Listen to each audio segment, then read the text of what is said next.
En esta clase vamos a conversar sobre el tema calidad en salud. Para comenzar vamos a aprender qué es el concepto de calidad. Según la Real Academia de la Lengua Española, es la propiedad o conjunto de propiedades inherentes a algo que permite juzgar su valor. Otra definición dice que es la adecuación de un producto o un servicio a características previamente explicitadas. Cuando hablamos de calidad, generalmente hacemos una relación a nuestras propias experiencias. Pensemos, por ejemplo, en la calidad de una zapatilla o de un servicio. Si pensamos en el servicio de telefonía, hace años atrás exigíamos muchos menos atributos a los que hoy exigimos, de mayor amplitud de banda y que no se corte, incluso siempre incluimos el tema de costos cuando hablamos de un servicio. Para conocer qué entiende nuestra comunidad sobre cuáles son los atributos que debiera tener un servicio de calidad, es que les hemos pedido que ustedes hagan una encuesta a sus amigos y conocidos para partir en nuestra próxima clase analizando cuáles son esos atributos de calidad que nuestra comunidad nos está pidiendo. Para mejorar la calidad, es necesario evaluarla, entendiendo como evaluación el primer paso para conocer la realidad existente, para realizar un confiable diagnóstico de situación que nos permita planificar mejoras. Debemos entender que evaluar es mejorar, no es castigar. Si no se mide y se compara con estándares, no sabemos si lo que estamos haciendo está bien o se puede mejorar. Entender la necesidad de mejora continua es comprender que si no se evalúa, no se crece. Debemos ser cada vez más eficientes, entendiendo que los costos en salud son cada vez mayores y los recursos económicos son escasos. El sector salud debe cumplir con los objetivos claros y medibles, esto es la efectividad. ¿Cómo evaluar la calidad de atención médica? Desde tiempos inmemoriales se ha venido evaluando, habitualmente a través de las tasas de prevalencia o de incidencia. Pero Avedis Donaverian, a fines de la década del 60, sistematizó una manera de medir las prestaciones de los servicios de salud, clasificándola en estructura, proceso y resultado. En estructura se involucra todos aquellos recursos necesarios para realizar una práctica de salud de calidad. No solo se evalúa la parte física del establecimiento, sino también su ubicación, accesos, mobiliario, equipamiento, estado de mantenimiento del instrumental utilizado. Para evaluar esto, se han construido tablas sobre el equipamiento e insumos necesarios para cada sector de salud que se esté evaluando, como por ejemplo salas de cirugía, salas de espera, consultorios, servicios de esterilización, etc. Además, estas tablas contemplan el estado de mantenimiento de ese instrumental, incluso hasta una ponderación, ya que hay elementos que son imprescindibles tenerlos. En Mendoza, el Ministerio de Salud cuenta con normas para la habilitación de los consultorios, clínicas, etc. Es conveniente consultarlos antes de comenzar a armar algún consultorio, debido a que para no tener inconvenientes el día que uno vaya a pedir la habilitación posterior. Dentro de estructura también está el recurso humano. A través de tablas se calcula la cantidad de consultas esperadas para una población determinada. De esta manera se calcula la cantidad de pediatras, clínicos, ginecólogos, enfermeros, etcétera, que que serán necesarios para cubrir las demandas de esa población asignada. Este concepto es básico cuando se calcula cobertura del sistema.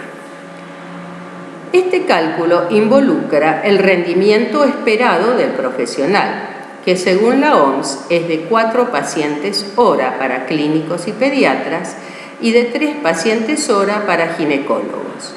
Al ser un promedio, se aplica para la atención general. Para situaciones especiales, pacientes de primera vez o patologías o seguimientos especiales, se deben armar protocolos de seguimiento para tal fin. Dentro de la estructura también están todos los insumos. Actualmente cada tipo de prestación médica o de enfermería tiene tabulada la necesidad de insumos adecuados para ser llevada a cabo. Los medicamentos, sus necesidades están establecidas según las guías de práctica clínica y la dotación de los mismos se calcula según la prevalencia de las patologías y la población asignada. Algunos ejemplos de indicadores de cobertura. Por ejemplo, el número de horas médicas contratadas en un determinado lugar y tiempo por 100 para obtener un porcentaje sobre el número de horas médicas necesarias para esa población asignada a ese lugar y en ese tiempo. El número de insumos disponibles para una determinada patología en un lugar y tiempo por 100 sobre el número de insumos necesarios para esa población según la prevalencia de esa patología en ese tiempo. Para evaluar el equipamiento necesario se utilizan tablas o plantillas. A modo de ejemplo, se adjuntan algunas planillas del libro Auditoría en Salud de Malagón Londoño y colaboradores. Este libro fue editado en Colombia en 1998. Junto con la guía del trabajo final que ustedes van a realizar para aprobar este curso, van a encontrar las planillas propuestas por la doctora Elsa Moreno y sus colaboradores en el libro Calidad y Cobertura de la Atención Primaria, impreso en Tucumán en 2004. Estas tablas están construidas en base 100, con lo cual se obtiene rápidamente el porcentaje. Entonces, para resumir, todo indicador de evaluación relaciona la situación ideal con la situación real, expresado en un porcentaje. Entonces sería un indicador como el que estamos observando, tomando como situación ideal los estándares utilizados para su comparación, que deben ser explicitados.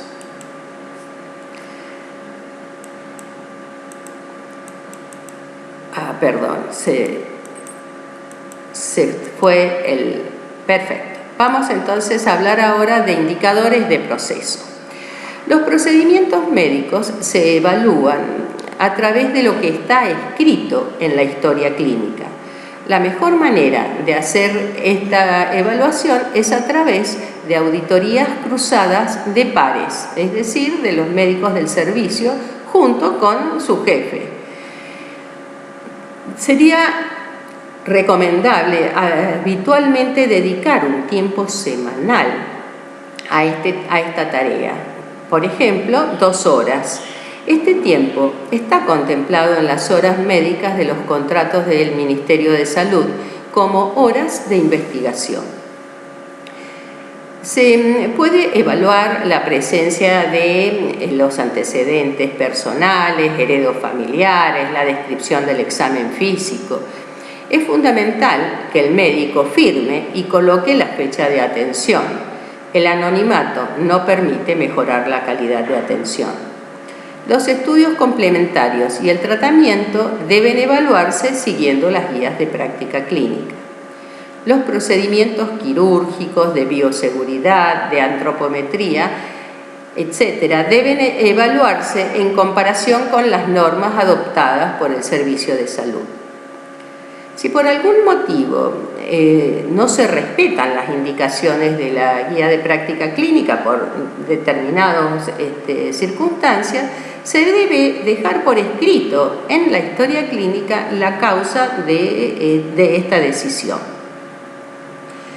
Los antecedentes personales, los herederos familiares, pueden ser también solicitados mediante una encuesta en papel que le podemos entregar a nuestros pacientes en las salas de espera mientras están esperando justamente el tiempo de atención. Esto reduce la ansiedad del tiempo que uno demora en las salas de espera y favorece el que el paciente dedique más tiempo a recordar y a poder completar correctamente estos antecedentes que a veces llevan mucho tiempo recogerlos. Posteriormente, esta encuesta se adosa a la historia clínica. De esta manera también podríamos preguntar sobre sus hábitos alimentarios, la actividad física, el tema del sueño, etc. ¿Cómo podríamos, algunos indicadores de proceso, algunos ejemplos? Número de historias clínicas con antecedentes completos por 100 sobre el número de historias clínicas evaluadas. Para hacer esta evaluación uno debe sistematizar el modo de sacar las historias de los ficheros. Por ejemplo, se podría decidir evaluar 50 historias clínicas en cada oportunidad y comenzar con una determinada unidad, por ejemplo, las que terminaran en 5 y después ir rotando. Número de historias clínicas con estudios complementarios solicitados según las guías de práctica clínica sobre el número de historias clínicas evaluadas, número de historias clínicas con tratamientos indicados según la guía de práctica clínica sobre el número de historias clínicas evaluadas, número de historias clínicas con derivaciones adecuadas a la guía de práctica clínica por 100 sobre el número de historias clínicas evaluadas, número de epicrisis correctamente completas por 100 sobre el número de epicrisis analizadas. Otros indicadores de procedimiento podría ser la evaluación de la entrega de turnos. Si quisiéramos hemos sistematizado una cantidad de turnos programados, podríamos evaluar realmente la cantidad de turnos programados entregados en un tiempo y en un lugar sobre la cantidad de turnos que deberían haber sido entregados según la norma que habíamos preparado para ese tiempo y ese lugar. Los turnos en general se clasifican de 3 maneras: los urgentes, los mediados en 24 a 48 horas, que son los controles que a veces hacemos para alguna patología, o a veces cuando el paciente recién comienza con alguna sintomatología le decimos, bueno, haga esto y lo controlamos y en 24 a 48 horas venga a ver si aparecieron más síntomas. O los planificados con 10 o más días de diferencia. Otro de los procedimientos que podríamos evaluar es el de limpieza de los sanitarios. El indicador que estoy colocando es un indicador de frecuencia, pero podría también evaluarse el cumplimiento del procedimiento que hemos adoptado. Entonces sería el número de registros de limpieza del sanitario en un tiempo y lugar por 100 sobre el número de veces que debía realizarse la limpieza en ese tiempo y lugar. Para este indicador debe llevarse por supuesto un registro, como los que vemos habitualmente en los sanitarios de los shopping, donde se coloca la hora y el responsable de haber realizado esa tarea. Para evaluar los procedimientos de antropometría debemos recordar la importancia de capacitar en forma permanente el modo correcto de realizar estos procedimientos, ya que sabemos que habitualmente uno va con el tiempo a veces olvidando o por el apuro va dejando de lado la precisión en la toma del dato. Entonces, recordar que hay que capacitar y evaluar, y la evaluación va a ser una observación de cómo se está realizando dicho procedimiento. También podría hacerse haciendo que el grupo de enfermeros o de personas que está realizando esta acción pesen a la misma persona con el mismo criterio y evaluar cuántas personas obtuvieron el mismo peso, la misma tensión arterial, etc. Entonces, el indicador se va a construir de número de procedimientos antropométricos realizados correctamente en un tiempo y lugar por 100 sobre la cantidad de procedimientos evaluados u observados en ese tiempo y lugar. Es muy importante siempre colocar el tiempo y el lugar, porque si estamos en una mejora continua, debemos aceptar que algunos procedimientos en este momento no van a ser los correctos, pero a medida que sigamos insistiendo y capacitando, estos procedimientos van a mejorar. Evaluación de los resultados de los servicios. Si la estructura y los procedimientos han sido adecuados, el resultado seguramente está garantizado. Para medir los resultados de la entrega de los turnos programados, podríamos construir el siguiente indicador: número de turnos programados cumplidos en un tiempo y lugar por 100 sobre el número de turnos programados entregados en ese tiempo y lugar. En general, el porcentaje de turnos programados cumplidos está alrededor del 50%. Este resultado mejora si se hace un recordatorio previo, unos días antes, por teléfono, por mail o por WhatsApp, etc., según el compromiso que se establece con el profesional. Muchas veces, cuando es el médico el que insiste, generalmente la captación del paciente es mejor. Si se flexibilizan los horarios de atención, también favorece el cumplimiento del turno. Se puede evaluar también la satisfacción del usuario del servicio a través de entrevistas, buzones de quejas y sugerencias y a través de encuestas.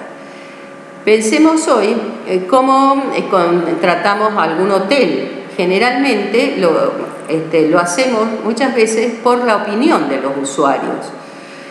Y utilizando la herramienta llamada formulario que tiene Google, se puede encuestar a nuestros pacientes sobre la percepción de la calidad de atención, además de múltiples aspectos.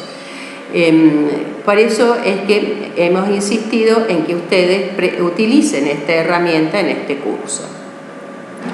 Podríamos evaluar aspectos relacionados a la respuesta al tratamiento, a la utilidad de los talleres de promoción de salud, a alguna actividad programada, etc.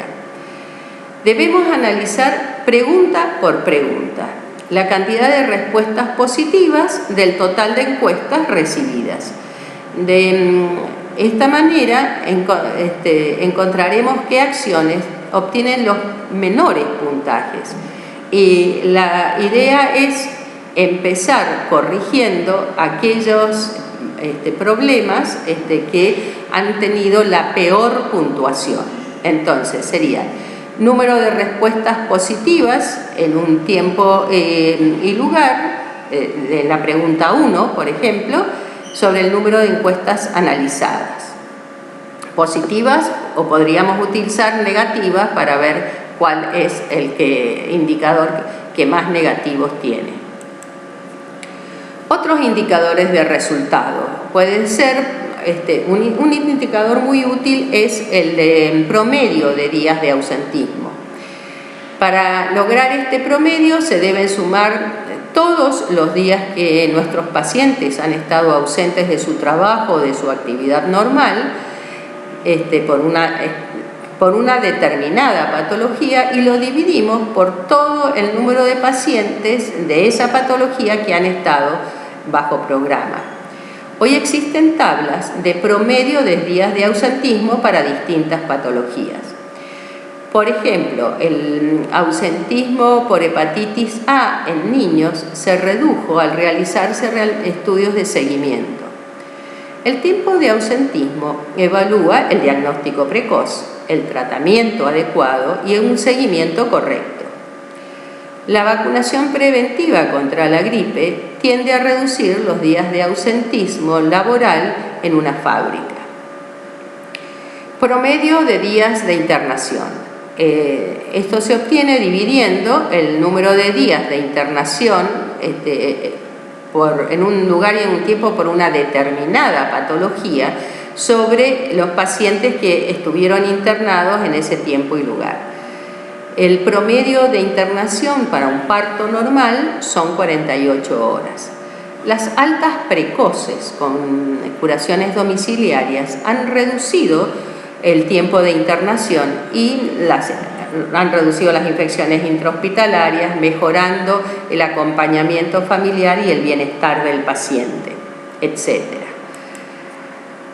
Evaluación de pacientes bajo programa. Para evaluar este tipo de pacientes debe protocolizarse el tipo de atención que le vamos a realizar a este grupo, definiendo la cantidad de controles esperados en el año, los datos de filiación que vamos a tomar, con el registro telefónico para poder comunicarse con el paciente. Vamos a colocar los factores de riesgo a considerar, las otras variables que nos interesan en este grupo. Los datos de las consultas se registran en 2 columnas: la fecha del control y si el control es normal. No podemos en cada control poner demasiados datos, de manera que si el control es normal ponemos una N y entonces la fecha del próximo control será el tiempo que hemos estipulado. Si al realizar el control alguno de los parámetros que hemos definido como control normal no son normales, colocaremos una A y entonces la fecha del próximo control será antes. Para realizar tipo de registro solamente necesitamos construir una planilla de Excel, que es muy simple. A continuación vamos a mostrarles algunas planillas y además podemos colocar la respuesta a los medicamentos, a las recomendaciones. Podemos hacer innumerable cantidad de indicadores. Entonces, si quisiéramos evaluar el seguimiento de embarazadas, nosotros podríamos construir un indicador sobre el número de controles prenatales realizados en un tiempo y lugar, sobre la cantidad de embarazadas atendidas en ese tiempo y lugar, o el número de historias clínicas abiertas. El promedio ideal serían 9 controles, 5 o más controles ya es satisfactorio. Este dato se obtiene del registro de la cantidad de controles prenatales y las historias clínicas abiertas en un tiempo y lugar, según estas planillas de seguimiento que recomendamos. Este dato también podría filtrarse según si las madres son primerizas, según la edad de la madre, porque sabemos que a las adolescentes se controlan menos, según el nivel de instrucción o cualquier otra variable que nos permita hacer un trabajo de investigación. Debe llevarse una planilla de registro como la que mostramos a continuación, que se abre el primer día del año y se cierra el último día. Las embarazadas que han quedado con su embarazo en la mitad se trasladan a la planilla del año siguiente, colocando la cantidad de controles que ya habían realizado. Se pueden hacer innumerables indicadores. Uno, por ejemplo, podría ser el número de recién nacidos de término con peso adecuado para su edad gestacional por 100 sobre el número de embarazadas bajo programa. El resultado ideal sería el 100%. Uno muy bueno sería que tuviéramos el 90% de nuestros niños de término. Si se dispone de esta información, los indicadores que se pueden construirse permiten evaluar correctamente la atención de las embarazadas bajo programa. Llevar el registro de cumplimiento de turnos permite reconocer a aquellos pacientes que no asisten a la consulta y convocarlos o ir a buscarlos o realizar alguna acción que permita mejorar su seguimiento. Entonces, la planilla de registro, como mostramos, tiene un número que nos permite rápidamente decir cuántas pacientes tenemos bajo programa, sus datos de filiación, el teléfono, la historia clínica donde van a estar el resto de la información, porque esto es solamente un resumen, los datos de los antecedentes, que en realidad son nuestros factores de riesgo, y el número de controles y el tipo de parto y el peso del niño al nacer. Indicadores de seguimiento de niños menores de 1 año, podríamos medir, por ejemplo, la prevalencia de lactancia materna exclusiva al 6º mes. Este dato, desgraciadamente, hoy no lo conocemos en nuestros consultorios públicos ni privados. El número, ¿cómo sería este indicador? Número de niños de 6 meses con lactancia materna exclusiva en un tiempo y lugar sobre el número de recién nacidos bajo programa o número de historias clínicas abiertas en ese tiempo y en ese lugar. Este dato también podría filtrarse por la edad de la madre, si la madre trabaja, si trabaja menos de 4 horas al día, si trabaja de 4 a 6, más de 6 o cualquier otra variable que se desee. Se puede evaluar la cantidad de niños con pesos y tallas adecuados a su edad, el desarrollo neurológico, vacunas, etc. Lo importante de registrar el dato es que me permite evaluar mis acciones. Estos registros podemos llevarlos en nuestro consultorio particular, de manera que cuando queremos participar en algún congreso o cuando queremos pedir algún cargo, podemos acompañar nuestro currículum con nuestros trabajos de seguimiento. A continuación vamos a colocar algún indicador de seguimiento de pacientes diabéticos. Para esto debemos clasificar a nuestros pacientes en años de evolución, ya que sabemos que si el paciente lleva muchos años de evolución, seguramente que los resultados no van a ser tan positivos. Entonces, la misma planilla la vamos a clasificar según la cantidad de años que quieran ustedes clasificarlo. También, como hemos dicho, hay que definir las variables de riesgo que vamos a seguir para el trabajo de investigación que estamos llevando a cabo. Podemos establecer algunos talleres de promoción de salud, como podría ser aprender a controlar la glucemia, la medicación, la alimentación, el cuidado de los pies, actividad física, etc. Es importante, cuando hablamos de actividad física, determinar correctamente el tiempo y el tipo de actividad que realiza nuestro paciente. El estado civil es muy importante como factor de riesgo, en realidad tomado como con quién convive el paciente. Lo importante es que haya alguien que pueda cuidarlo o si el paciente está solo. Entonces, los indicadores de asistencia va a ser número de pacientes que tienen 3 o más controles en el año, en un tiempo y lugar, sobre la cantidad de pacientes bajo programa en ese tiempo y lugar, número de pacientes con pies sanos en un tiempo y lugar sobre número de pacientes bajo programa. Fíjense que he colocado pacientes con pies sanos en vez de complicación del pie diabético, porque sería un indicador negativo.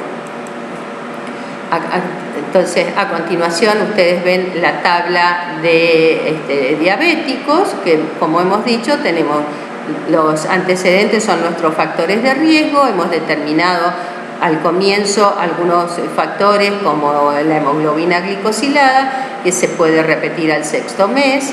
Lo bueno que tiene Excel que uno puede insertar las columnas que quisiera y hacer un seguimiento adecuado. El monitoreo y evaluación ya de las estrategias nacionales. La Organización Mundial de la Salud ha escrito una guía que les recomiendo que la lean o que la consulten. Nosotros hemos puesto al final de esta diapositiva el link para que ustedes puedan entrar y controlarla. Hace preguntas muy interesantes como el monitoreo, la evaluación y el análisis abordan las metas y los objetivos de la Estrategia Nacional de Salud y se basan en un análisis válido de la situación. Esto de la validez tiene también que ver con la confiabilidad del dato, si realmente los datos son representativos de la realidad. Se realiza la evaluación en forma permanente y sistematizada. Esto es fundamental, que uno lo realice en forma permanente y con un mismo criterio que puede irse cambiando, mejorando, pero tiene que estar definido cómo se va a hacer esta evaluación. Los indicadores están ajustados a las situaciones que realmente se quiere evaluar. Se definen claramente las funciones, las responsabilidades y el mecanismo de coordinación para el monitoreo, la evaluación y el análisis de esta información. Son preguntas realmente muy importantes y ustedes van a encontrar el cómo realizar las estrategias para poder responderlas en este link. Bueno, entonces, para obtener el presente de que han asistido a esta clase, les estamos pidiendo que manden 2 indicadores de estructura, 2 de proceso y 2 de resultado. Piensen que son médicos y están trabajando en su futuro consultorio en la especialidad que hayan pensado hacer. Entonces, la idea es que elaboren estos indicadores. Ustedes van a encontrar un link para subir esta tarea en el Moodle de la facultad. Si tuviesen alguna duda o ha quedado algo que no han comprendido, les pido que por favor se comuniquen por mail en mi dirección. Bueno, esperamos que esta clase haya sido provechosa. Realmente esperamos haberles colocado el interés para entender la importancia que tiene evaluar siempre los resultados de las tareas que realicen en el futuro. Muchas gracias.